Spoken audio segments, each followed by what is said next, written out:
ही सांडगी मिरची बनवण्यासाठी 1 किलो हिरव्या ताज्या मिरच्या घेतलेल्या आहेत. स्वच्छ धुवून कोरड्या करून घेतल्या. त्यानंतर या मिरच्यांना मधोमध चिरून घ्यायचं आहे या पद्धतीनं, किंवा तुम्ही मिरचीचे 2 तुकडे देखील करून घेऊ शकता. तर अशा पद्धतीनं या मिरच्या मी तयार ठेवलेल्या आहेत. आता 1 लिटर दुधाचं दही घेतलेलं आहे. या दह्यामध्ये 4 चमचे मीठ, 1 चमचा हळद, त्यानंतर अर्धा चमचा हिंग पावडर घ्यायची आहे. 3 ते 4 चमचे आलं लसूण ठेचून घेतलेलं, 4 चमचे जिरे आणि ओव्याची पूड जाडसर कुटून घेतलेली ती घालायची आहे.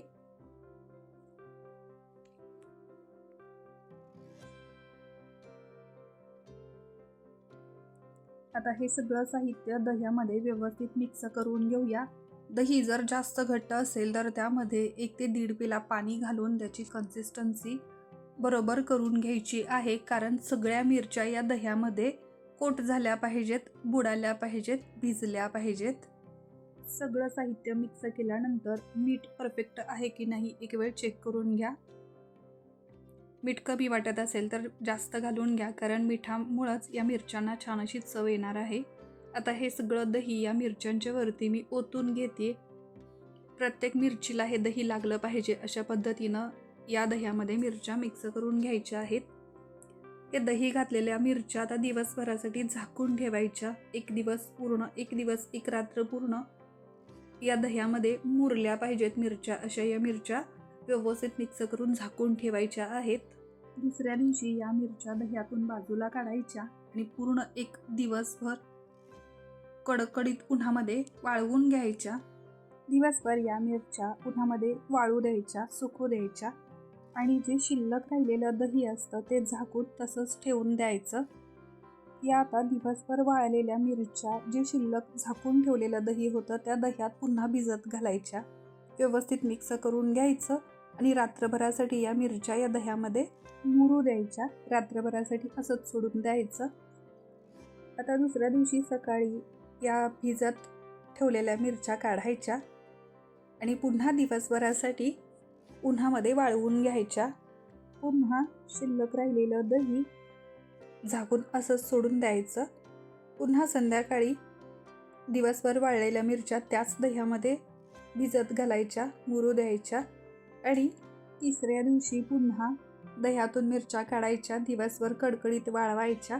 आता बघा, तिसऱ्या दिवशी दह्याचं प्रमाण पूर्ण संपलेलं आहे. जे दही होतं ते सगळं आपण या मिरच्यांमध्ये मुरवून घेतलेलं आहे. आता दही संपलं तर आजपासून या ज्या मिरच्या आपण उन्हात घालतो त्या पूर्ण कडकडीत वाळवून घ्यायच्या आहेत. तर दह्याचं प्रमाण पूर्ण संपलेलं आहे. मिरच्या कोरड्या झालेल्या आहेत. त्यासाठी मी या मिरच्या परातीमध्ये, ताटांमध्ये या पद्धतीनं पसरून चांगला कडकडीत होईपर्यंत वाळवून घेते. एकूण सुरुवातीपासून 5 दिवस या मिरच्या आपण वाळवून घेतलेल्या आहेत आणि अगदी कडकडीत अशा वाळलेल्या आहेत.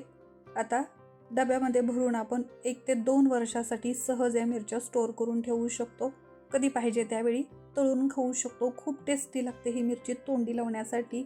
दही भात, वरण भात किंवा तूप भाताबरोबर किंवा रोजच्या जेवणाबरोबर तोंडी लावण्यासाठी खूप टेस्टी लागतात या मिरच्या. आता कडकडीत वाळलेल्या आहेत तर तळून दाखवते.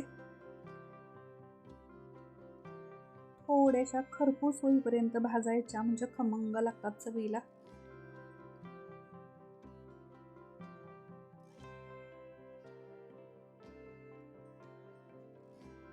या आपल्या सांडगी मिरच्या खाण्यासाठी तयार झालेल्या आहेत. व्हिडिओ कसा वाटला ते कमेंट करून नक्की सांगा. रेसिपी आवडली असेल तर व्हिडिओला एक लाईक करायला विसरू नका. थँक्यू.